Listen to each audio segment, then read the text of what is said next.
नमस्कार दर्शक बंधु आपण मानक प्रतिज्ञा टीवी की स्वागत। बांग्लादेश विपक्ष प्रथम टेस्ट रे भारतर बड़ विजय। बैटर पर जादू देखाई बोलर 280 रन रे बांग्लादेश को परास्त करी विजय हासिल करिछि रोहित बाहिनी। बैटिंग और बोलिंग रे उच्चकोटीर प्रदर्शन पई रविचंद्रन अश्विन को मैन ऑफ द मैच घोषणा करा। चेन्नई रे खेला जाइथिबा एही टेस्ट मैच रे भारत प्रथम इनिंग्स रे 376 रन करथिला। एहापर द्वितीय पाली रे बांग्लादेश 149 रन करी ऑल आउट हो जाइथिला। द्वितीय इनिंग्स रे भारत 4 विकेट हराई 227 रन करी पाली घोषणा करिया पर बांग्लादेश आगे 515 रन टार्गेट रहिथिला, किंतु बांग्लादेश 234 रन करी ऑल आउट हो जाइथिला। फल रे एही मैच को 280 रन रे जीति नेछि भारत।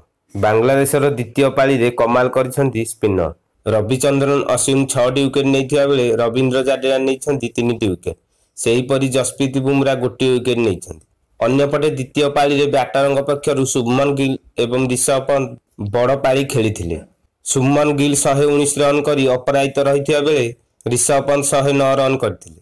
सेहीपरि यशस्वी जायसवाल 10 रन, रोहित शर्मा 5, विराट कोहली 7 रन करथिले एवं केएल राहुल 22 रन करी अपराजित रहिथिले। आम चैनल को आगू देखिया लाइक और सब्सक्राइब करिया भूलेनी।